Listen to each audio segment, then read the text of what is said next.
Well, welcome to this week's Time Out Tuesday. And as you can see, and I'm sure you're disappointed, I do not have my very cute co-host with me today. He has returned home. No one is more disappointed than I am. For those of you who listened last week, Grayson shared one of his favorite Bible stories. It was Daniel and the Lion's Den with you all. And so I decided this week I would share one of my favorite stories, and that is of Joseph. Now, this story is pretty long, so I'm going to have to super duper condense it. But I can tell you it is in Genesis starting in chapter 37. And if you have ever had long suffering and wondered when it would end, or perhaps someone you love is suffering for a really long time, and we pray and hope and do everything we can, and it just seems to go on seemingly endlessly, Joseph is the story to read. So in a nutshell, he was one of 12 sons of Jacob, the favorite one. And Jacob was not shy in showing that he was favorite. And so Joseph's brothers became quite jealous. And finally it reached a stage where they decided they were going to get rid of him.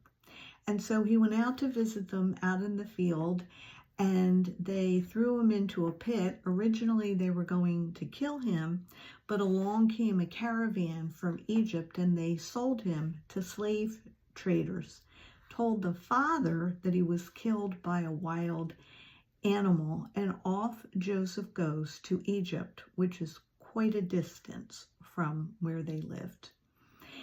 He was sold to a man named Potiphar, and he worked for him managing his home. Unfortunately, Potiphar's wife was very interested in Joseph. Joseph did not return her affections, both out of respect to God and to Potiphar, and she accused him of attacking her. And now young Joseph, probably at the age of 18, ends up in prison. He was there for 10 years until two of the other men, a cupbearer and the baker, had very odd dreams that they troubled them, and they couldn't understand them. But through God, Joseph was able to interpret the dreams. Good news for the cupbearer, who was going to be restored to his original position. Not so much for the baker, who was going to be killed. Now, when we read this story, it takes us about 15-20 minutes, so it doesn't seem quite as bad as it is. But when you think that he was sold at 17 and he wasn't restored until 30, that's 13 years without your family, wondering what's going on, doing nothing wrong. That's a long time. One that some of us have shared, I'm sure.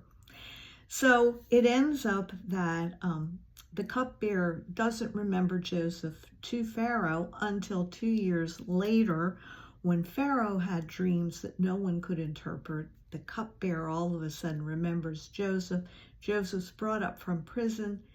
He interprets Pharaoh's dreams, explains that it is God who gives him that capability. There is a horrible famine coming.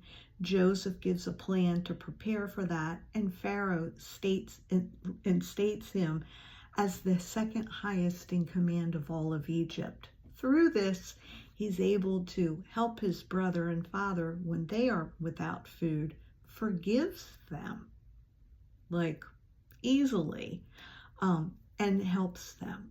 It's just a wonderful story.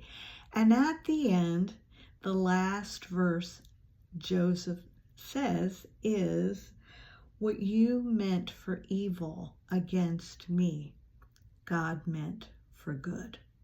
That's the attitude this young man maintained for 13 years while suffering seemingly undeservedly through all these things.